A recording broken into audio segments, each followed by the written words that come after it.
America এবং ইসরায়েলের সঙ্গে যুদ্ধ চলছে ইরানের। বলতে গেলে প্রতি মুহূর্তেই উঠে আসছে একের পর এক আপডেট। পরিস্থিতির দিকে নজর রাখছে গোটা বিশ্ব। যুদ্ধ আদৌ থামবে কিনা, থামলে কবে থামবে, যুদ্ধ থামানোর ক্ষেত্রে মধ্যস্থতা কে করবে, আর এই নিয়ে চলছে প্রচুর জল্পনা।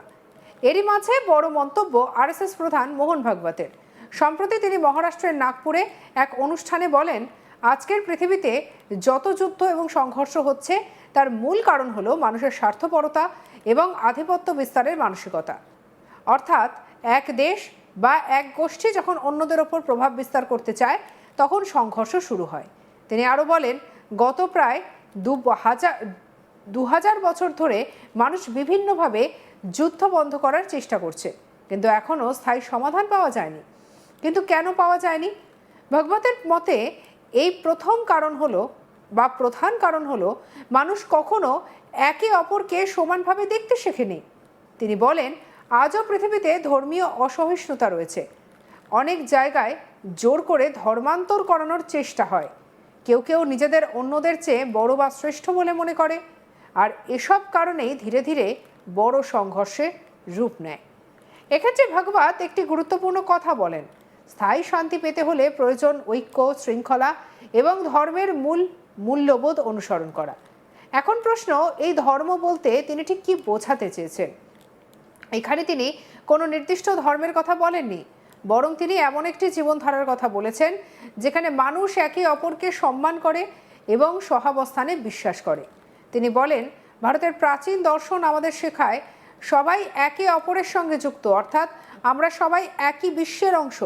এই ধারণাটি যদি মানুষ সত্যিই মেনে চলে তাহলে অনেক সমস্যার সমাধান হবে। তিনি আরও বলেন, এখন বিজ্ঞানও ধীরে ধীরে একই দিকে এগোচ্ছে, অর্থাৎ আধুনিক বিজ্ঞানও বলছে যে সব কিছু একে অপরের সঙ্গে সম্পর্কিত। এবার আসা যাক আরও একটি গুরুত্বপূর্ণ বক্তব্যে। মোহন ভাগবত বলেন, ভারত চাইলে বিশ্বের চলমান সংঘর্ষ কমাতে গুরুত্বপূর্ণ ভূমিকা নিতে পারে। এর মাধ্যমে তিনি বোঝাতে চেয়েছেন, ভারত শুধু নিজের দেশ নিয়েই নয়, বরং বিশ্ব শান্তির ক্ষেত্রেও ভূমিকা রাখতে পারে।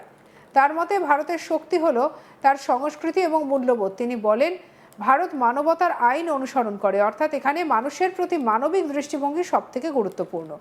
এই কারণে ভারত অন্য দেশগুলোর মধ্যে মধ্যস্থতা করতে পারে। কি বলছেন মোহন ভাগবত, শুনবো। ये प्रत्यक्ष प्रतीति जिनके पास है, जिन्होंने देखा है और ऐसे चले हैं हजारों वर्ष, ऐसे लोग भारत के लोग हैं।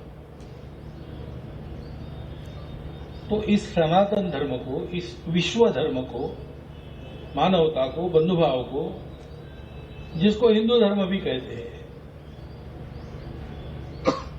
हमारे देश के सब पंथ संप्रदायों ने यही बताया है। दर्शन अलग अलग है, परस्पर विरोधी भी है, परंतु सब जुड़े हैं इस बात से सब शुरू करते हैं। फिर सारा विचार अलग अलग हो जाता है, परस्पर विरोधी भी हो जाता है, लेकिन सब विचार करके जो निर्णय देते हैं वो निर्णय एक ही है। कैसे आचरण करना, वो निर्णय एक ही है। सब मजबूरी में, लालच में वो जाना रुके और लोग अपने धर्म पर स्थिर हो, जो स्थिर है उनका आचरण वैसा हो। ये जो सारे संस्थान, व्यक्ति, श्रद्धाएं सब है, उनके ध्यान में आ जाए हमारा वैश्विक कर्तव्य क्या है। लड़खड़ाती हुई दुनिया को फिर से धर्म का आधार देके उनका संतुलन संवारना, ये हमारा काम है, ये हमारा ईश्वर प्रदत्त कर्तव्य है। उसके लिए जब हम तैयार होने लगते हैं तो हमारी भौतिक उन्नति भी अपने आप होती है। उसको जब भूल जाते हैं तो हमारी भौतिक अवनति भी होती है। इसको जब हम भूल गए तो धीरे धीरे हम गिरते चले गए, पिटते चले गए, लुटते चले गए। और अब उठ जब से रहे हैं तब से देखिए एक प्रचंड धार्मिक जागृति पहले शुरू हुई। तो ये जो काम है एक संस्था संगठन का काम है नहीं, न ये केवल हमारा काम है, हमारा यानी भारत का या हिंदू समाज का।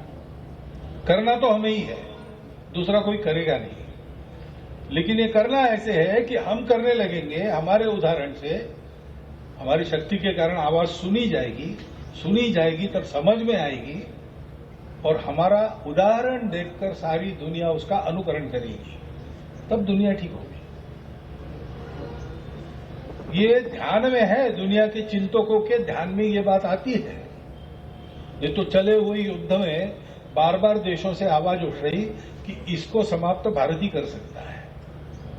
क्यों? क्योंकि भारत के इस प्रवृत्ति का ज्ञान उनको है और इसलिए ये काम होना है।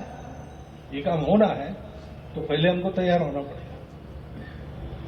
उस तैयारी का काम अनेक संगठनों के माध्यम से जो चल रहा है, उसमें धर्म जगत की सक्रियता, धर्म का आचरण और धर्माचरण करने वालों के पीछे एक शक्ति का निर्माण। মোহন ভাগবতের এই বক্তব্য বিশেষ তাৎপর্যপূর্ণ বলেই মনে করছেন অনেকে। এখন প্রশ্ন, এই বক্তব্য কেন গুরুত্বপূর্ণ? কারণ বর্তমানে বিশ্বের বিভিন্ন জায়গায় সংঘর্ষ চলছে, বিশেষ করে মধ্যপ্রাচ্যের উত্তেজনা বেড়েছে। আর এই পরিস্থিতিতে যদি কোনো দেশ শান্তির বার্তা দিতে পারে তাহলে তা খুবই গুরুত্বপূর্ণ। ভাগবতের বক্তব্য সেই দিকে ইঙ্গিত করেছে। আর এক্ষেত্রে উল্লেখ্য যে গোটা বিশ্ব যে বিভিন্ন বিষয়ে ভারত এবং ভারতের প্রধানমন্ত্রীকে বিশেষভাবে গুরুত্ব দিচ্ছে তার বলার অপেক্ষা রাখে না। সেক্ষেত্রে নরেন্দ্র মোদী হয়তো আগামী দিনে বিশ্বকে পথ দেখাবেন বলে মনে করছেন অনেকে। চলুন আরো একবার শুনে নিই কি বলেছেন ভাগবত। ये प्रत्यक्ष प्रतीति जिनके पास है, जिन्होंने देखा है और ऐसे चले हैं हजारों वर्ष, ऐसे लोग भारत के लोग हैं। तो इस सनातन धर्म को, इस विश्व धर्म को, मानवता को, बंधुभाव को, जिसको हिंदू धर्म भी कहते हैं, हमारे देश के सब पंथ संप्रदायों ने यही बताया है। दर्शन अलग अलग है, परस्पर विरोधी भी है, परंतु सब जुड़े हैं। इस बात से सब शुरू करते हैं। फिर सारा विचार अलग अलग हो जाता है, परस्पर विरोधी भी हो जाता है, लेकिन सब विचार करके जो निर्णय देते हैं वो निर्णय एक ही है। कैसे आचरण करना, वो निर्णय एक ही है। सब मजबूरी में, लालच में वो जाना रुके और लोग अपने धर्म पर स्थिर हो, जो स्थिर है उनका आचरण वैसा हो। ये जो सारे संस्थान, व्यक्ति, श्रद्धाएं सब है, उनके ध्यान में आ जाए हमारा वैश्विक कर्तव्य क्या है। लड़खड़ाती हुई दुनिया को फिर से धर्म का आधार देके उनका संतुलन संवारना, ये हमारा काम है, ये हमारा ईश्वर प्रदत्त कर्तव्य है। সঙ্গে রাখুন আজ তাক বাংলাকে। অন্যান্য খবরের জন্য লাইক, কমেন্ট, শেয়ার, সাবস্ক্রাইব করতে ভুলবেন না।